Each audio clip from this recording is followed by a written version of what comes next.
Hola, muy buenas tardes.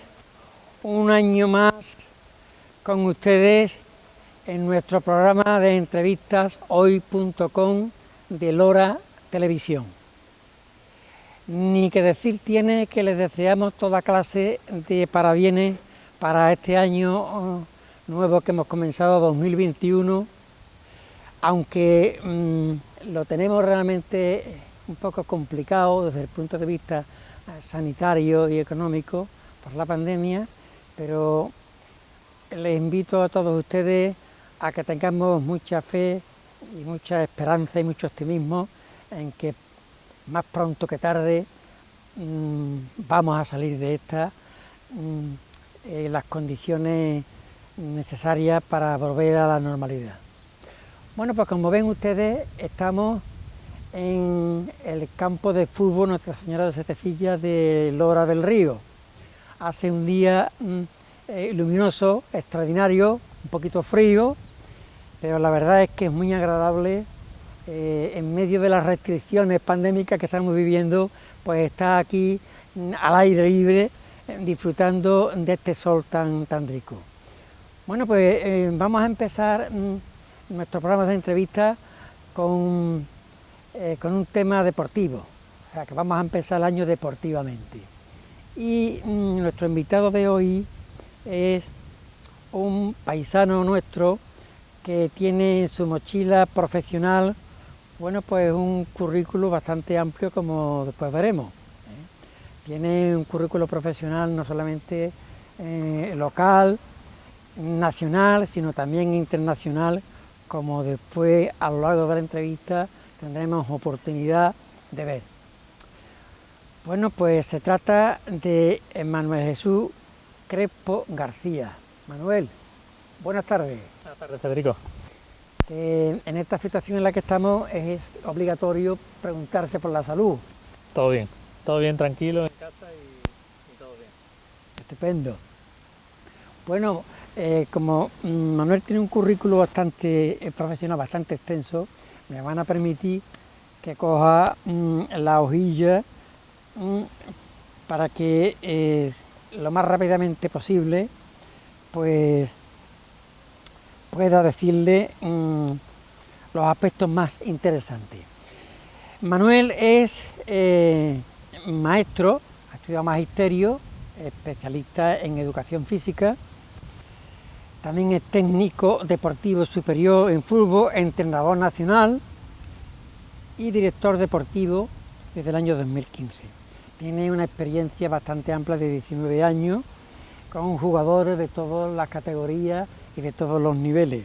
Ha sido primer entrenador de la Asociación Deportiva Olivariense de Portugal, primer entrenador del equipo sub-19 del Colo-Colo de Chile, miembro del cuerpo técnico del primer equipo del Colo-Colo de Chile, también ha sido primer entrenador de Gibraltar, del Escorpión, ha trabajado para el Real Betis Balompié, de captador de jugadores durante 2 temporadas, es profesor titular de asignaturas técnicas y tácticas de la Real Federación Española de Fútbol, ha sido y es ponente, conferenciante en diversas jornadas de reciclaje de entrenadores, profesor coordinador de la Real Federación Andaluza de Fútbol y también algo que a mí personalmente me ha sorprendido mucho, tiene publicado nada más y nada menos que 30 libros de carácter técnico. Después, a lo largo de la entrevista, hablaremos de alguno de ellos. Bueno, podemos decir algunas cosas más, como títulos y copas y cosas que ha ganado con los equipos que ha entrenado, pero bueno, eso sobre la marcha, a ver si tenemos oportunidad de que él nos lo diga. Bueno, Manuel, tú empezaste tus pinitos como entrenador aquí en Lora, ¿verdad? Sí, mi primera experiencia fue aquí en Lora, con el Setefillas en su momento, con la creación del nuevo club, y después con las escuelas de fútbol en las que hemos estado bastante tiempo, tanto colaborando como trabajando y llevándolas a cabo y bueno, junto con Edu Alonso fuimos los que le dimos un cambio de aire a la escuela de fútbol en aquel momento. Pero yo creo que es importante que nos hable de tu experiencia como entrenador en Chile y en Portugal, ¿eh? Yo creo que debe de ser algo muy enriquecedor para ti, ¿no? Sí, la verdad que sí. Se dan cuenta que los entornos son totalmente distintos, tanto uno como otro. Las funciones también mías eran distintas, tanto en un sitio como otro. Y la verdad que bueno, las diferencias culturales se notan en muchos casos. Es enriquecedor en todo momento porque uno va no solo lo que uno deja allí, sino también lo que se lleva en ese sentido, no solo por condiciones económicas y laborales, sino también por conocimiento de gente, de cultura y de otras experiencias. Y la verdad que sí, que también son mis primeras, han sido mis primeros pasos en el profesionalismo del fútbol, porque es verdad que los otros clubes en los que estaba eran más de carácter amateur, de carácter no profesional. Y a partir de ahí, bueno, empezamos una carrera como entrenador y poquito a poco nos estamos desarrollando en ese sentido. Manuel, ¿y se podría hablar de estilos de fútbol español, europeo, americano, asiático? Sí, la verdad que sí. Principalmente a día de hoy el entrenador español está muy bien cotizado y muy bien mirado en el extranjero. Los hechos históricos de la selección española, el hecho de haber ganado la Eurocopa y el Mundial, eso nos ha dado un plus más en todos los sentidos. Hay muchos compañeros que están trabajando fuera, en el extranjero estamos bastante bien mirados los entrenadores españoles y la verdad que se abren muchas puertas y hay distintos modelos y distintos trabajos y cada uno tiene su propia personalidad y le da sus propios matices. Pero sí es verdad que el entrenador español en este caso está bien visto, muy cotizado y se abren bastantes puertas en ese sentido. Si tuviera que preguntarte por las cosas que has aprendido más allá del charco, ¿en qué te detendrías? Yo me detendría sobre todo muchas veces pensamos que el fútbol es distinto en un sitio que en otro, igual que se practica de una manera o de otra. En cuanto al nivel deportivo, a mí me llama mucho la atención que en el extranjero, en esos países, en Chile, Argentina,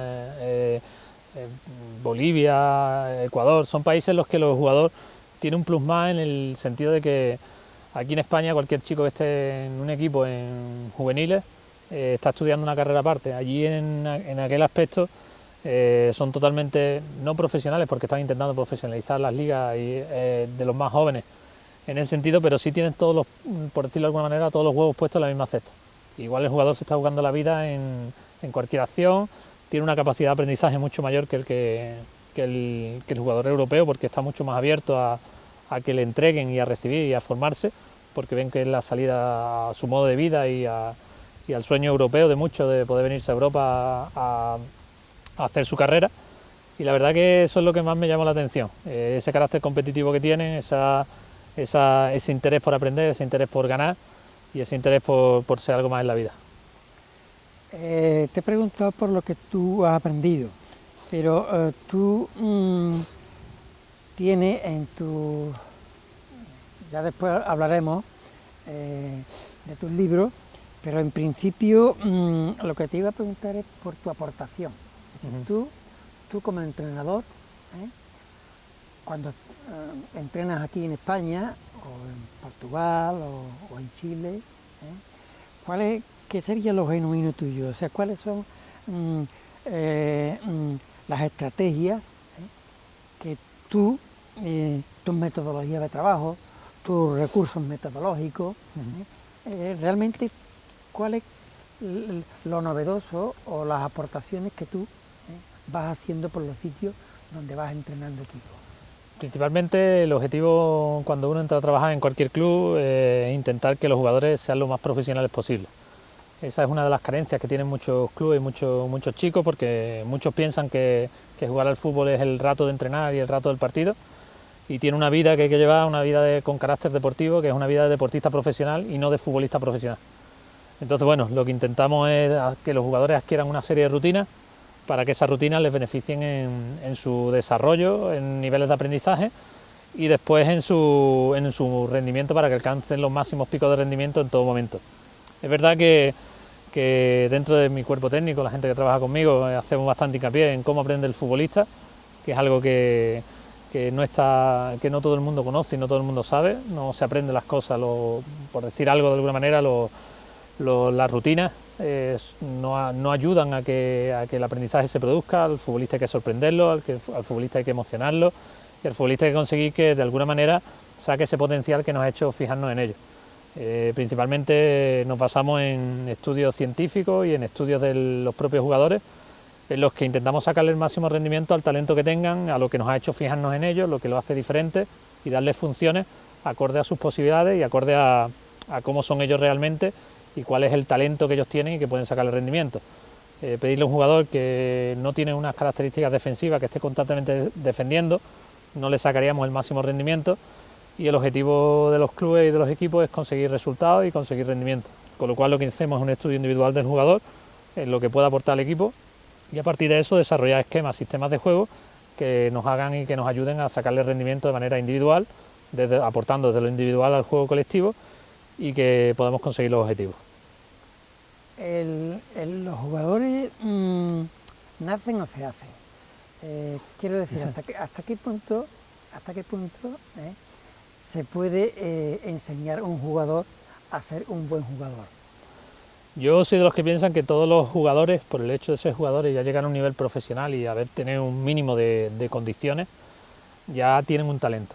Al tener ese talento, el objetivo de los entrenadores tiene que ser encontrar ese talento y ponerlo en valor, y generar un entorno de aprendizaje, un entorno en el que ese talento que vemos que tiene sea capaz de sacarlo a reducir. Por ponerte un ejemplo, un futbolista que juegue en banda y que llegue a la banda y sea un futbolista que pone bien los balones en banda y que llega a línea de fondo y la centra, si nosotros lo ponemos en un equipo en el que le pedimos que vaya hacia el centro, que en vez de poner un buen central la pelota, que juegue y se asocie con los jugadores, pues finalmente le estamos pidiendo cosas que no son acordes a su nivel o a su talento, y le estamos pidiendo cosas que puede llegar a hacer por su profesionalidad, por su capacidad o de aprendizaje, puede llegar a hacerlas, pero no le estamos sacando rendimiento al talento que realmente tiene. Entonces yo soy de los que piensan que todos los futbolistas hay que encontrarle su talento. Unos tienen un talento para acciones defensivas, otros tienen más talento para acciones ofensivas, otros son más disciplinados, otros tienen aspectos físicos en el que destacan sobre los demás, otros son muy ordenados. Entonces lo que hay que intentar es buscarle ese talento que tienen y sacarlo a reducir, generando un entorno que haga que ese talento fluya, y eso que nos ha hecho fijarnos en ese jugador, que lo hace distinto a los demás o por lo que queremos tenerlo en nuestro equipo, que salga a reducir. Con lo cual, siempre están las situaciones que te preguntan si el talento se hace o se nace. Yo soy de los que piensan que hay condiciones genéticas que te condicionan mucho, que de alguna manera te dan esas posibilidades de tener ese talento, pero también hay otras condiciones que no necesitan talento para que se desarrollen. Con lo cual, hay futbolistas que con menos talento han llegado a la élite porque tienen una capacidad tanto de aprendizaje como de cumplir las necesidades que le pida el entrenador, las necesidades que tengan los equipos, y son un aporte, y otros con mucho talento que no llegan a la élite porque realmente no son capaces de aportarle esa dosis de entrega que tienen que tener aparte del talento que tengan. Con lo cual, el talento es algo que se tiene, pero también que se puede crear y que se puede sacar a relucir la parte de talento que cada uno tenga. Hay que descubrirlo y saber sacarlo, como tú decías. Claro, y eso no contrasta en algunas ocasiones, o se contradice, Manuel, con los intereses de los clubes, ¿eh? Porque tú decías antes que el club busca la eficiencia, y al final aquí de lo que se trata es de meter goles. Hacer más que arriba. Sí. Muchas veces, vamos a ver, en los futbolistas... Eso nos lleva al cuerpo técnico, sí, a estar muchas veces en confrontación con los directivos. No, yo creo los intereses económicos del club. Al club lo que le interesa es que el talento que tenga finalmente salga y poder hacer porque finalmente los clubes son entidades, son empresas, son entidades, y quieren hacer su negocio con los jugadores, sacándolos a reducir, o sea, sacando rendimiento en el terreno de juego, o bien sacando el rendimiento en lo económico, exportándolo o vendiéndolo a otros clubes.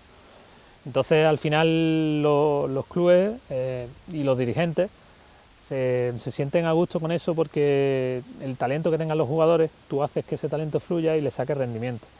Y finalmente, si un futbolista es bueno para llegar al área y rematar la pelota, si tú lo pones en el área, finalmente le estarás sacando rendimiento a las cualidades que tiene. Si lo pones fuera del área, no le estará sacando talento. Consiste en adaptarnos, tanto el club que se adapte a los cuerpos técnicos como los cuerpos técnicos que se adapten a los clubes, para de manera conjunta sacarle rendimiento a los chicos, los jugadores o los fichajes que tenga el club. ¿En el fútbol todo vale? No, yo creo que no. Yo creo que...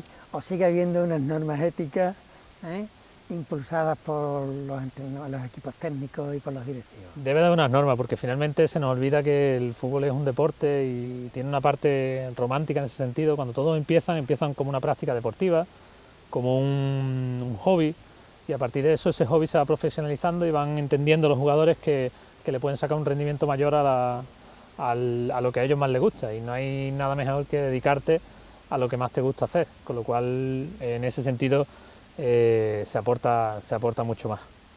Te lo digo porque yo veo, yo no soy ni un fan de ningún equipo ni un experto, pero sí tengo ojos para ver y oídos para escuchar, ¿no? Y yo veo que ¿por qué el fútbol está tan mercantilizado? Es decir, ¿por qué cuando hablamos de fútbol tenemos que hablar de fichas millonarias, tenemos que hablar de estrellas, de futbolistas estrellas, y muy pocas veces oímos de buen fútbol? Porque al final, como decíamos antes, los goles son los que valen.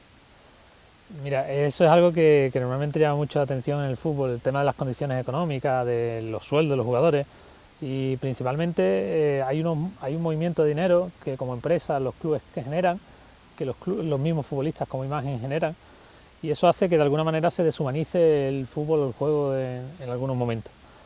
Pero llama la atención, pero a su vez revierte mucho en el fútbol como tal, porque los jugadores tienen una vida corta deportiva, en la que a entre los 30 y los 35 años llega a su fin, y intentan sacar el máximo rendimiento en ese tiempo. Unos lo aprovechan, unos pueden más, otros pueden menos, y muchas veces pensamos en el futbolista profesional con esas cantidades. Pero si bajamos un escalón o dos peldaños, hay otra serie de jugadores que están sobreviviendo y subsistiendo por un sueldo, incluso con el sueldo mínimo, y de alguna manera se dedican a lo que les gusta. Entonces el fútbol mueve mucho dinero, las televisiones mueven mucho dinero, a día de hoy son la principal afluencia económica que tienen los clubes viene de las televisiones, y eso hace que eso de alguna manera revierta. Se deshumaniza, como bien dice, porque cuesta mucho trabajo ponerlos sobre la tierra, y además nadie los ha preparado para ser esa imagen y esa referencia que tienen que ser.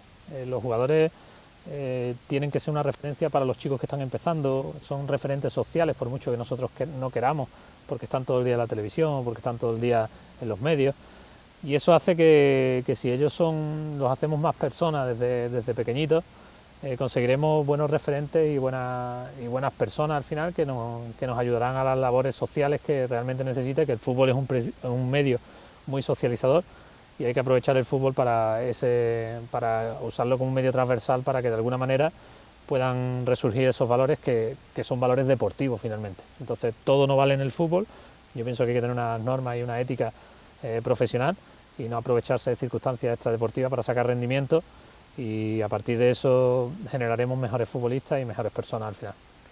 En el fútbol y en el entorno del fútbol, no solamente dentro del campo, sino en el público, en las gradas, pues de vez en cuando vemos episodios violentos. ¿Es el deporte donde hay más violencia, o es que al ser el deporte estrella es el que más sale?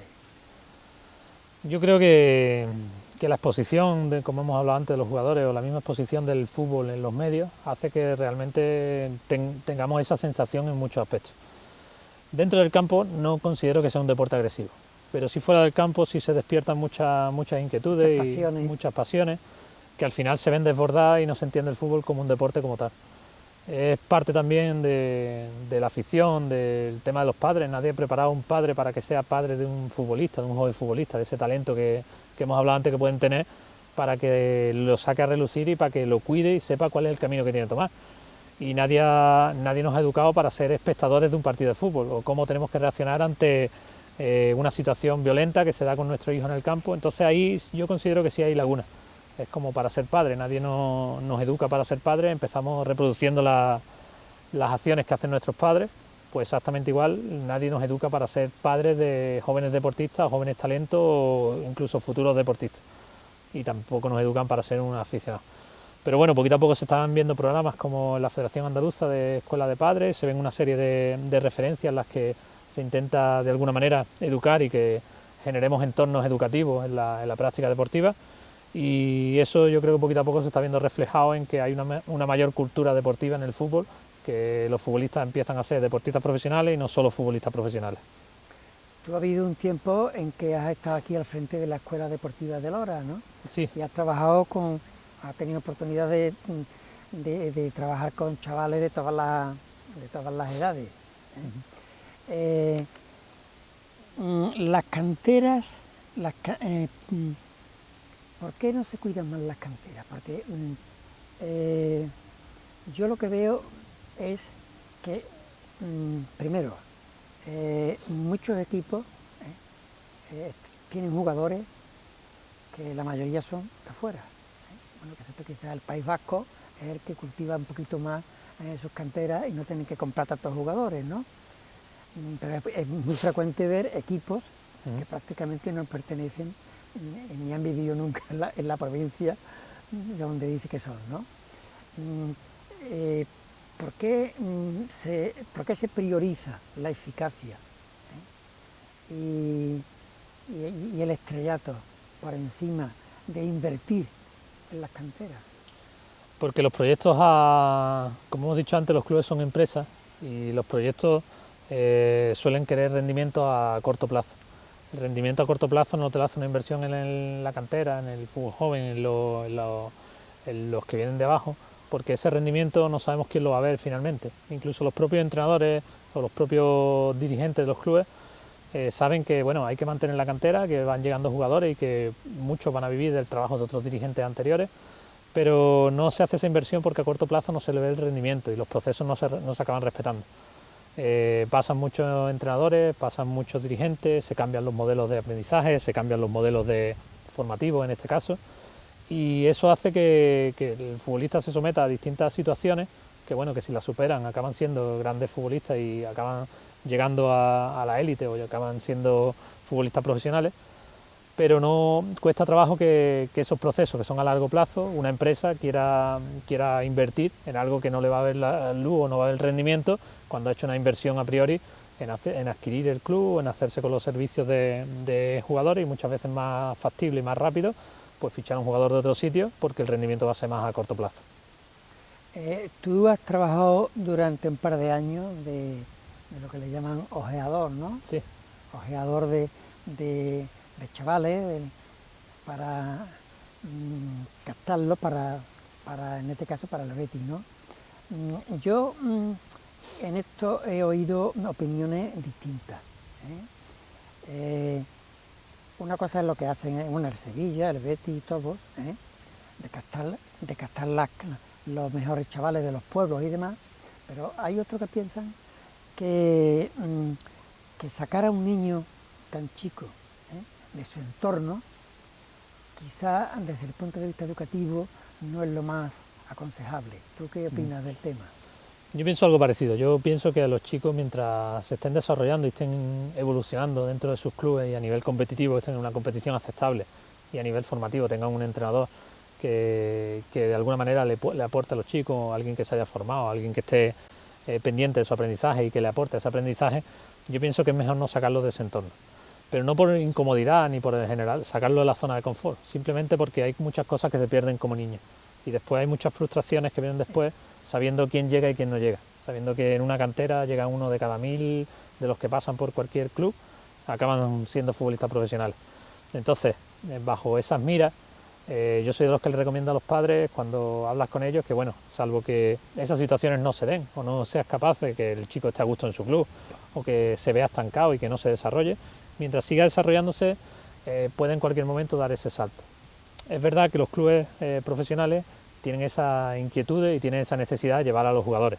Y es verdad que también los padres en muchas ocasiones me comentaban en aquel momento, o incluso los que he tenido en Colo-Colo, porque nosotros también allí, yo fui jefe técnico y teníamos un área de captación en la que teníamos que captar a jóvenes talentos.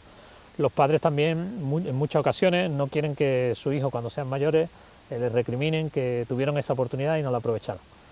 Entonces, bueno, yo siempre digo que siempre y cuando no afecte a la vida tanto educativa de su hijo, ni al entorno familiar, ni que haga una mella enorme en el desarrollo familiar, ni en la estructura de la familia, que bueno, que si pueden, que lo hagan. Pero si no, yo les aconsejo siempre que bueno, también hay otros seguimientos, si el futbolista es bueno y se desarrolla, va a haber un seguimiento por parte de los clubes y siempre va a haber ese interés. Pero es cierto que cuesta mucho trabajo tener esa paciencia, tener esa mesura o tener ese nivel educativo en cuanto como padres para saber qué es lo más conveniente, más interesante para su hijo, y cuesta trabajo tomar esa decisión. Yo es cierto que sí les recomiendo a los padres que siempre y cuando puedan mantenerlo dentro de jugar con sus compañeros, formarse en su club, formarse en su pueblo, o que lo mantengan. Aún así, si no es posible o no se producen mejoras o ven que hay un estancamiento o no hay ese desarrollo o no tienen un técnico en condiciones para que se desarrolle, si pueden hacer ese esfuerzo, que lo hagan, pero si no, siempre y cuando no los beneficios sean más que lo que perjudica al chico, y que después nadie le garantiza que vaya a estar allí siempre, que después puede volver, que preparen al chico para ese momento, porque eso se puede dar en cualquier momento y es de un día para otro. El club un día eres titular, al día siguiente eres suplente y al mes siguiente estás fuera porque llega otro chico mejor que ha evolucionado más y ha llegado, y se producen esas frustraciones, se producen esos momentos en los que los chicos se sentían alguien importante por estar en un club de ese tipo y ahora tienen que bajarse a la tierra, a la realidad y a su entorno, y hay que preparar a los chicos para eso. Eso es una laguna que está latente en los padres, también en muchas ocasiones en los clubes, y hace mucha mella después a nivel personal de los chicos en su desarrollo. Yo creo que este tema que estamos tocando es muy relevante, digamos, hoy creo que es importante y parece, vamos a seguir profundizando un poquito, porque son tantos los chiquillos que están alrededor del fútbol o participando, que ellos junto con sus padres pues son un elemento importante, sobre todo en estas edades. El comportamiento que es verdad que son casos aislados, pero lamentablemente sucede. El comportamiento que vemos algunas veces en las televisiones, de padres que se lanzan, que se ensarzan con otros padres, con los árbitros. ¿Tú cómo calificarías ese fenómeno? ¿Por qué ocurre eso? ¿Y qué pedagogía habría que hacer con los niños y con los padres para, bueno, primero para denunciar esos actos tan antieducativos, pero sobre todo para que no se repitan? Bueno, a mí me consta que las federaciones, yo antes de irme a Chile estuvimos trabajando en un proyecto de la federación, que era un proyecto de escuela de padres, en el que nos encargábamos de formar a los padres de las escuelas de fútbol y de los clubes a nivel andaluz, por las distintas provincias de Andalucía, y se hacía una formación a los padres para que fueran de alguna manera prepararlos para ser padres de futbolistas y que supieran comportarse en los campos, que supieran qué es lo que es más importante para su hijo y que al final generaran ese entorno educativo que hemos hablado antes.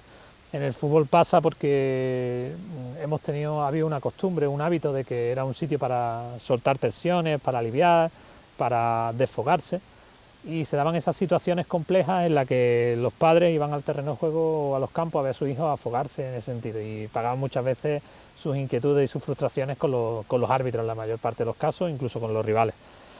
Entonces se intenta formar, hay cursos, hay habilidades, hay libros, hay manuales y hay muchas opciones en ese sentido para que los padres sepan comportarse en esos aspectos. Y es cierto que en el fútbol fluyen esas cosas, pero como fluyen en cualquier otro deporte. Lo que pasa es que el fútbol, como hemos dicho antes, tiene mayor visibilidad y tiene mucha más capacidad de llegar al mundo que cualquier otro deporte. Se toman medidas, muchas son de poner en vallas y cosas de esas, que claro, yo no digo que haya que ponerlas, que habrá que ponerlas, pero sobre todo habría que incidir en el aspecto educativo, ¿verdad? Sí, en esas escuelas de padres, que tú dices que funcionan. Sí, sobre todo también es parte de la capacidad o el nivel que tenga el entrenador que se haga cargo de los chicos. O sea, es muy fácil para un entrenador, tenemos los recursos y tenemos los medios para hacer entender a ese padre o hacer entender a ese niño que ese no puede ser el comportamiento. pero o sea, no solo porque esté mal visto, porque sea malo, porque sea agresivo, independientemente de todo eso, simplemente porque al final estamos educando a nuestros hijos utilizando el fútbol como un medio transversal para adquirir conocimiento y formarse como persona finalmente. Y si nosotros le pedimos al chico que no proteste y el padre está en la grada protestando, no le estamos dando un ejemplo, y los padres sí tienen que ser un ejemplo, los entrenadores sí tienen que ser un ejemplo. Entonces, a partir de eso tenemos muchos medios y muchas herramientas para poder educar y formarnos en ese aspecto. El nivel de cualificación pedagógica y didáctica de los entrenadores de niños pequeños, de alevines, de infantiles, etcétera, ¿tú crees que es el adecuado o habría que elevarlo? Creo que habría que elevarlo. Aún así, existen muchos medios para formarse y cada uno depende de la vocación que cada uno tenga. Estoy hablando no solamente técnicamente, Sí, sí. digo pedagógicamente.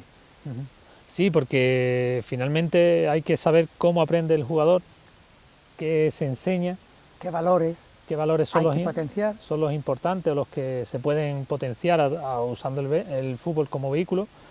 Y de eso existen, y tengo constancia que yo soy profesor de la federación y que se dan clases, y en los cursos hay asignaturas a las que se dedica tiempo a esas materias. Pero sí es cierto que después depende de cada uno las inquietudes que tenga y la formación y sobre todo la vocación que tenga por enseñar. Ser entrenador no es solo ponerse y alinear a los jugadores, es enseñarles las reglas del juego, las reglas del fair play, qué pueden aprovechar y qué no, enseñarles un reglamento, enseñarles a comportarse, enseñarles a perder y a ganar. Entonces hay siempre la parte del entrenador hay mucha parte educativa y pedagógica.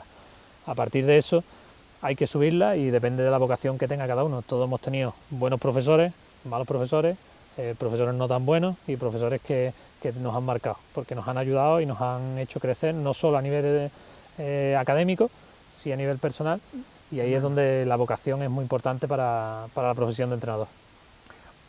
Una curiosidad que yo tengo, Manuel, el fútbol femenino en los últimos años está teniendo un auge, vamos, del cual yo me alegro, en el sentido de que, bueno, de que las mujeres se incorporen en todos los niveles que ellos consideren convenientes, ¿no? Pero desde el punto de vista técnico, es evidente que hay una gran diferencia entre el fútbol masculino y el fútbol femenino. Dos preguntas en una. Primero,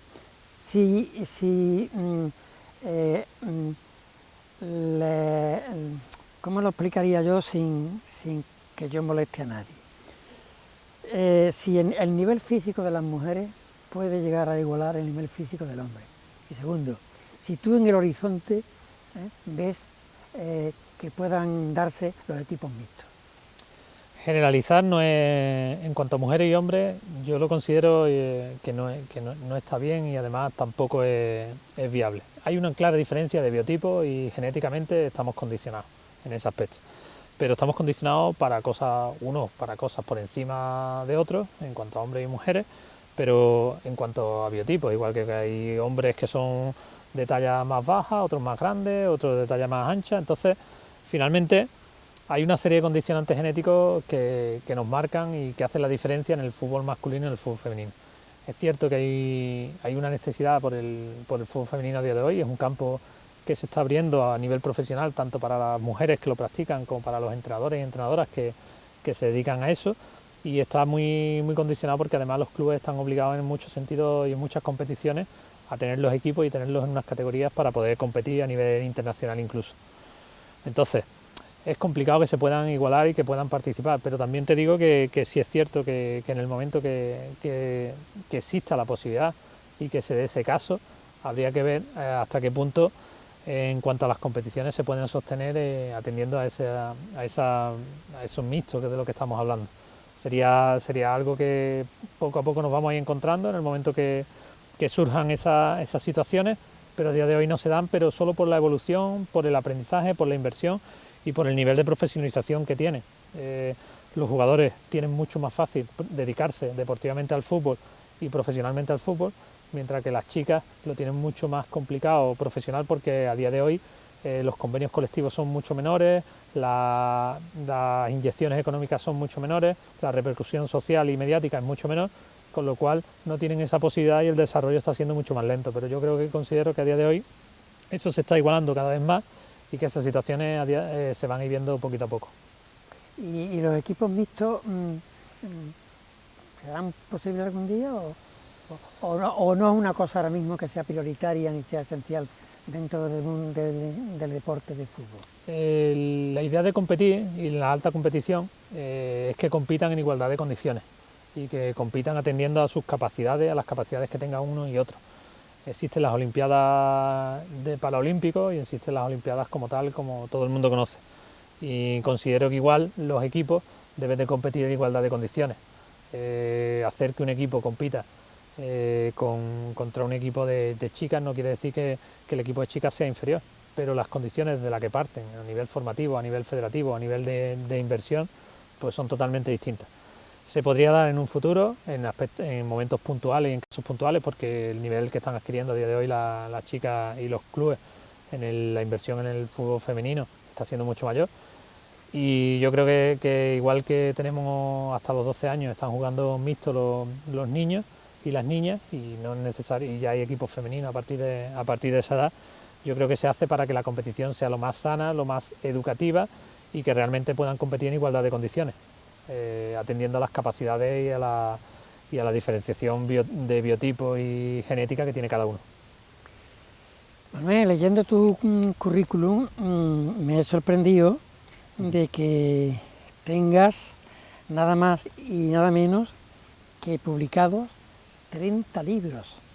30 libros, casi todos de tipo técnico, y algunos de ellos, pues, de lo que te voy a preguntar después, algunos de ellos llaman la atención.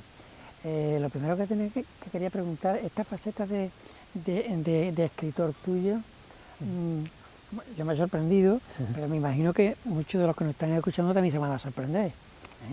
30 libros no se escriben en un día. Bueno, son libros de carácter técnico, Sí, en el que tienen mucha parte práctica y que se entiende. También hay que contener el apoyo de la editorial, en este caso, en la que me ha apoyado en ese momento de las publicaciones y que ha visto viable y han sido de interés las publicaciones como a día de hoy son. Sí, bueno, puede sorprender, pero uno intenta formarse, intenta prepararse, intenta dejar en los sitios, intenta a través de la experiencia compartirla con los demás, como uno es docente y sabe las necesidades que hay, y cuando das clases las necesidades que tienen los alumnos y lo que van buscando y lo que necesitan para acabar su formación. Y hay quien quiera ampliarla y dar esa posibilidad partiendo de la experiencia que tiene cada uno y de los estudios que haya hecho, que haya leído y que tengan aplicación a la práctica deportiva, y a partir de ahí, bueno, es solo compartir con los demás para que de alguna manera podamos seguir creciendo y seguir formándonos todos. De alguna manera también es que te haya salido el alma de maestro, ¿no? Sí, eso es algo de vocación que uno tiene por ser maestro y por compartir con los demás, y porque muchas veces en el fútbol existe el recelo de no compartir para que no me copien, para que no sean igual que yo, para yo estar por encima. Cuesta mucho trabajo que se abran los entrenadores, que la gente comparta su conocimiento, comparta su trabajo, su forma de trabajar. Hay mucha endogamia. Sí, porque es un medio en el que cuando todos se sacan el curso de entrenador, todos quieren ser entrenador del Madrid, y el entrenador del Madrid es uno, por decir algo, o del Barcelona. Y del Barcelona. Entonces es uno, y tenemos que saber que los exfutbolistas parten con una ventaja en la que tienen que demostrar primero que no valen como entrenadores para que después le den la oportunidad al que no ha sido futbolista. Y esas situaciones se dan, y todos los años se retiran muchos futbolistas y muchos quieren ser entrenadores y están en su derecho, y si se forman es espectacular. Entonces uno intenta compartir los conocimientos que uno tiene, la experiencia que haya adquirido, y después las experiencias también en clase con los alumnos cuando he tenido la posibilidad. Dime 2 o 3 cualidades que para ti debe tener un buen entrenador de referencia. Un entrenador tiene que estar dispuesto siempre a apostar todo por lo que está haciendo. Es un trabajo que tiene 24 horas los 7 días de la semana, es 24/7. Entonces sabes que tienes que estar constantemente a disposición del jugador, sabes que tu vida va a estar dedicada solo a eso y que vas a tener que desechar muchas cosas, entonces tienes que ponerle mucha pasión y mucho interés por lo que estás haciendo, para de alguna manera poder transmitir y poder llegar a los jugadores, que al final son los que tienen que mostrar sus cualidades y sacar rendimiento dentro del campo. Los entrenadores tienen que saber escuchar. Es una virtud que cuesta mucho trabajo que tengan, porque nos creemos en posesión de la verdad, creemos que somos los que más sabemos del tema, no dejamos que la gente que no es especialista hable y comente del tema, y de alguna manera nos cerramos a algo que es totalmente absurdo y que no tiene sentido, y que si nos beneficiamos del fútbol, porque es un medio social que está puesto en las televisiones, que está puesto en los medios de comunicación, y que eso repercute en que tengamos unos buenos puestos de trabajo acorde a esa repercusión, de alguna manera tenemos que abrirnos a eso y poder compartir con los demás. Entonces tienen que estar siempre dispuestos a compartir.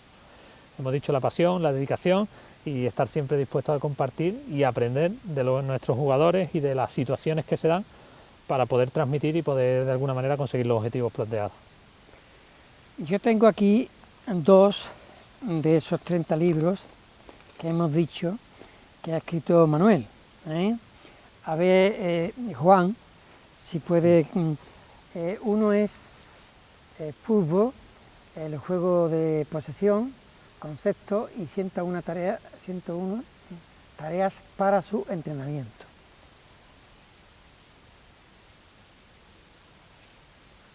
Y tengo otro que me ha llamado poderosamente la atención, porque ya su título es novedoso.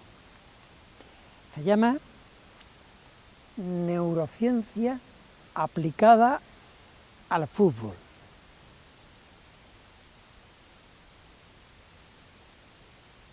¿Vale? Bueno, pues Manuel, yo quiero que me hables de la neurociencia aplicada al fútbol. Sí, puede sonar raro a estudio de la NASA. No, me ha resultado interesantísimo, atractivo, y además creo que debe tener un contenido muy interesante. Mira, principalmente el libro se basa en la neurociencia, lo que hace es estudiar el sistema nervioso, cómo reacciona el sistema nervioso ante las distintas situaciones. Y la neuroeducación es cómo se aprovecha el sistema nervioso y cómo lo aprovecha el jugador, o sea, en este caso el jugador, pero las personas para aprender, cómo aprendemos. Muchas veces nos pensamos que sabemos enseñar, y realmente los entrenadores o los educadores no enseñamos. Es el futbolista o el jugador el que aprende, y nosotros simplemente tenemos que generar un entorno para que ese aprendizaje se produzca. Si no se produce ese aprendizaje, no había enseñanza ninguna, no enseñamos y después ya aprende. Entonces hay muchos estudios científicos que demuestran cómo aprende el jugador, cómo se aprende realmente y cómo se adquieren los conocimientos, y normalmente estamos acostumbrados a que los mecanismos de ejecución, o sea, de toma de decisión, perdón, son la percepción, la decisión y la ejecución. Entonces estamos acostumbrados a que la decisión sea de esa manera, cuando realmente en el fútbol no tenemos tiempo para pensar. El jugador tiene la pelota y ya tiene encima un jugador, tiene otro, hay un entorno cambiante que está constantemente en movimiento y que no es siempre el mismo para tomar las decisiones, con lo cual se convierte en percepción y decisión. Un jugador ve lo que está pasando y decide sobre lo que está pasando, y decide de manera intuitiva la mayoría de las veces, a través de la experiencia. Entonces, eso traducido a los distintos estudios científicos que hacen que haya una memoria, un tipo de memoria que hace que tú reacciones ante cualquier situación que se vea, hace que tomemos bien las decisiones dentro del campo. Entonces es importante que el jugador bueno que todos queremos tener en nuestro equipo es el que toma bien las decisiones, juegue en el puesto que juegue, acierta las decisiones, las ejecuta bien y puede sacar rendimiento a su talento. Con lo cual hay que generar un entorno de aprendizaje, ver cómo aprende el jugador, para después darle las herramientas y los recursos para que pueda tomar bien las decisiones. No estar pendiente de las correcciones magistrales, que no nos llevan a nada, simplemente a demostrar el talento que podamos o no tener los entrenadores, y sí a forzar al jugador a que tenga situaciones cambiantes, sea capaz de tomar decisiones con respecto a lo que está sucediendo, pero que ni siquiera tenga que pensarlo, que directamente decida por la experiencia y por lo que ha aprendido y por lo que ha adquirido. Entonces, a partir de eso hay una propuesta práctica de cómo tienen de distintas actividades, distintas tareas, para que puedan desarrollarse y puedan aprender y llegar mejor a ese jugador, porque le vamos a generar ese entorno de aprendizaje que va a hacer que su talento o sus mejoras se vean avanzadas, porque los entrenadores no prestamos muchas veces atención al jugador, que realmente es el importante. Nos creemos que nosotros somos los importantes porque enseñamos. Y finalmente el que juega es el futbolista. Los entrenadores, como mucho, perdemos partidos, no ganamos, y tienen que aprender a tomar decisiones dentro del juego, que comprendan el juego, que tomen decisiones con respecto al juego y que se utilicen siempre mecanismos que tengan acorde al juego. Estamos acostumbrados, por ejemplo, por poner un ejemplo así rápido, a que usemos el silbato para parar, o sea, para dentro de una tarea, para que un jugador cambie de un espacio a otro, cuando realmente el estímulo, que es el pitido, el silbato, la palmada del entrenador, son estímulos como el silbato que lo que hace es que el jugador se pare o se detenga dentro de un partido. Entonces estamos generándole un estímulo que no tiene nada que ver con el juego y que queremos que haga algo cuando reciba ese estímulo. Mientras que si nosotros ese estímulo que le damos es un estímulo que pertenece al juego, por ejemplo, vamos a ir a presionar al jugador cuando pierda la pelota el equipo, está generando un estímulo para que se produzca una respuesta y finalmente pueda producirse un aprendizaje y una mejora en el jugador. Cuando finalmente lo que hacíamos antes o lo que se hace normalmente es generarle estímulos que no tienen nada que ver con el juego para que el jugador aprenda, y ahí se producen unas lagunas educativas, una laguna formativa que no existe. La verdad es que es muy interesante la temática esta que tocas, ¿eh? Yo, si te parece, voy a leer el último párrafo que ha escrito José Pedro Rivero Santis, que es un entrenador de deportistas de élite, que es el que te ha prologado el libro, y dice: creo que esta propuesta, se refiere al libro, creo que esta propuesta puede generar cambios en cientos y miles de profesionales y aprendices. Dará pie para nuevas publicaciones y probablemente a nuevos estudios. Y lo que es más importante aún, mejoramiento de la calidad de la educación a través del deporte, el movimiento y el fútbol principalmente. La verdad es que la valoración que hace este hombre, que parece que es un hombre muy cualificado, es muy interesante y es para que te sientas orgulloso, ¿no? Sí, José Pedro es coaching, es psicólogo además, y trabaja con deportistas de élite de todo el mundo. Entonces, bueno, para mí fue un placer que pudiera colaborar con el prólogo del libro, y la verdad que bueno, que sí son halagadoras las palabras, en este caso de José Pedro, y bueno, y es verdad que el libro está teniendo bastante aceptación, que está bien considerado por la crítica, y que finalmente lo que hace es enseñarnos cómo se aprende más que cómo se enseña, y con los estudios científicos, una base científica. Muchas veces el fútbol nos creemos que es suerte y tiene una parte objetiva y una parte para conseguir el rendimiento en la que tú tienes que intentar objetivizarlo todo lo posible, y esto nos ayuda a que de alguna manera objetivicemos lo que es los entrenamientos y cómo preparar a nuestro equipo. Por si alguno lo quiere comprar, el libro es de la editorial deportiva Banzeulen. Banzeulen, ¿no? Banzeulen, sí. Banzeulen. Muy bien. Bueno, Manuel, en hemos entrado en el intramundo del fútbol, Sí. Y aquí hay todavía muchas cosas, pero hay que ir terminando. Te voy a pedir que me digas simplemente brevemente, qué cosas mejorarías tú en el fútbol. La profesionalización. Yo creo que es muy importante que en las categorías base se profesionalicen más los técnicos, que el técnico no sea, que puede ser perfectamente el padre de un jugador, que puede ser perfectamente un exfutbolista, pero que finalmente sea gente que se haya preocupado por prepararse y que realmente sean profesionales del ámbito. Es cierto que no se cobra mucho económicamente, no es la aportación, no es mucha en las categorías inferiores y demás, pero sí que esa vocación sea lo más profesional posible y que no sea el primero que pase por el campo, porque finalmente estamos trabajando con niños, finalmente estamos formando, y en el fútbol, eso en el fútbol base, y en el fútbol de élite, bueno, que de alguna manera sea un campo igual de profesional, y que bueno, poquito a poco se vaya profesionalizando en cuanto a llegar a los puestos de élite y demás, para que los que lleguen no sean ni amigos de, ni hijos de, y que finalmente sean los más profesionales posibles. Bueno, pues ya para terminar, y en el tiempo que tardamos en acercarnos a las cámaras, cuéntanos brevemente tus proyectos más inmediatos. Bueno, pues siguiendo con el ritmo de los libros, pues estoy acabando otras publicaciones a día de hoy. Estoy casi al 80% de ellas, Y bueno, y a nivel personal, pues, o sea, a nivel deportivo como entrenador, pues estoy esperando, han surgido algunas propuestas para primero de año, estoy valorándolas y viendo ver las posibilidades a ver dónde, pero bueno, el tema del virus nos está haciendo mella en ese sentido, no es momento de estar mucho tiempo fuera de casa y es momento de cuidar a la familia. Y bueno, esperando una oportunidad que merezca la pena para, si hay que cruzar el charco, cruzarlo, y si es por aquí, pues mucho mejor, y bueno, y intentar acomodarnos en la faceta deportiva y de entrenador, que es la que uno quiere hacer. Muy bien, Manuel, pues te damos las gracias por habernos dedicado este tiempo, ¿eh? Y te deseamos, bueno, lo mejor, ¿eh? Muchas gracias. Lo mejor de tus proyectos y que se cumplan esos proyectos y estos deseos. Muchas gracias, agradeceros también el interés y bueno, y que cualquier cosita pues estoy a la disposición como siempre. Muchas gracias. Bueno, pues hasta aquí hemos llegado.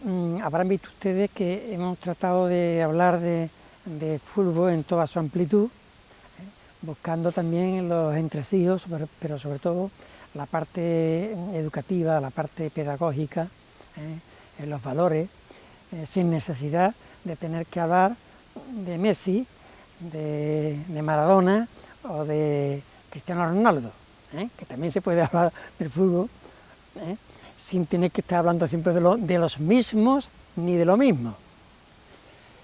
Y nada, esperamos que esta entrevista les haya resultado fructífera, tanto pues a los televidentes en general como a los padres de los niños que están jugando en categorías infantiles y juveniles.